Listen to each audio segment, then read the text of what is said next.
Assalamualaikum dan salam Ramadan semua. Selamat datang ke rancangan khas TVPSS. Ramadan ceria bersama kami. Hari ini Hawa nak kongsi satu tajuk yang sangat menarik dengan kawan-kawan semua. Kawan-kawan nak dengar tak?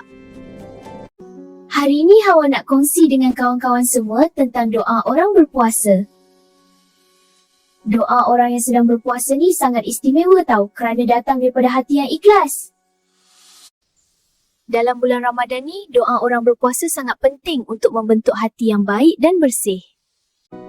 Apabila kita berdoa dengan ikhlas, hati kita jadi lebih lembut dan tenang. Bila kita puasa ni, sebenarnya kita tengah train diri kita supaya lebih berdaya tahan dengan kental gila.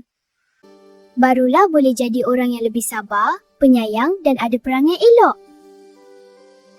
Bulan Ramadan ni bukan macam bulan-bulan lain tau. Inilah masa kita nak praktis.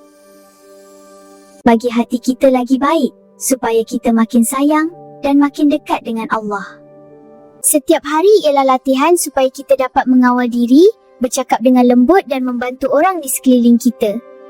Walaupun perkara itu nampak kecil seperti tolong ibu di dapur. Tolong kau angkat buku je pun benda tu besar maknanya. Penat sikit tak apa, janji ikhlas. Allah suka sangat kalau kita cuba nak jadi lebih baik walaupun amalan tu nampak remeh. Macam senyum atau bagi salam ke orang, tapi bagi dia benda tu tetap besar dan ada harga. Kalau buat ikhlas sebab Allah, pahala dia memang besar gila dan penuh berkat. Tips hari ni, cuba-cubalah amalkan doa orang puasa dalam hidup seharian walaupun dah habis Ramadan nanti. Jangan tunggu bulan puasa je baru nak jadi baik. Kita boleh teruskan doa dan improve diri kita setiap hari. Latih diri slow-slow supaya kita jadi anak yang soleh atau solehah yang sentiasa dengar cakap dan buat mak ayah bangga. Teruskan buat baik hari-hari supaya hati kita sentiasa lekat dengan Allah. Moga doa kita makbul dan hidup makin berkat. Sekian sahaja dari Hawa hari ini. Semoga Ramadan kali ini menjadikan kita insan yang lebih baik. Jumpa lagi esok korang.